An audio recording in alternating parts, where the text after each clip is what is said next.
Bonjour et bienvenue en Tête-à-Tête, l'émission de grandes interviews de France 24. Notre invitée aujourd'hui est la ministre haïtienne des Affaires étrangères, Dominique Dupuy. Merci beaucoup, Madame la ministre. Merci, M. Perelman. Je suis honorée d'être avec vous aujourd'hui. Il y a des tensions avec votre voisin, la République dominicaine.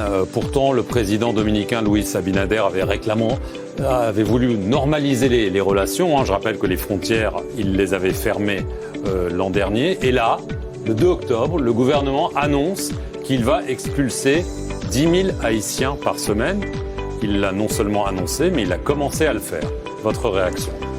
Évidemment, nous regrettons énormément cette décision du président Abinader. Elle vous a surprise ? Elle nous a surpris étant donné qu'il avait été conclu qu'il y aurait un climat de rapprochement entre les deux pays et que cette date du 2 octobre marque l'anniversaire d'un massacre tragique à l'encontre des Haïtiens qui avait été conduit par un dictateur dominicain, Trujillo, et que la décision d'appliquer une telle politique migratoire souveraine, soit-il, mais qui porte en elle des caractéristiques discriminatoires, où nous voyons déjà dans le flux la manière de rapatrier les personnes, que leurs droits fondamentaux ne sont pas respectés, que le seul mécanisme de sélection semble être la couleur de leur peau, et qu'ils arrivent en dehors de tous les prescrits des traités internationaux établis en la matière, c'est-à-dire en dehors des points et des zones établies pour le rapatriement, en dehors des heures établies et sans aucun registre nous permettant de certifier qu'ils sont effectivement de nationalité haïtienne. C'est d'ailleurs le cas, nous avons déjà reçu des citoyens jamaïcains,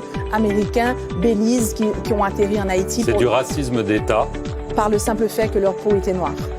Certains officiels haïtiens ont même parlé d'épuration ethnique. Vous iriez jusque-là? C'est quand même un terme très connoté. Ce que nous avons fait, c'est que nous avons sollicité les services de deux firmes internationales, d'avocats et d'universités internationales qui vont nous présenter, nous préparer un avis légal, juridique que nous allons présenter à la Cour interaméricaine des droits de l'homme. Et ce sera à eux de déterminer effectivement s'il s'agit de cela.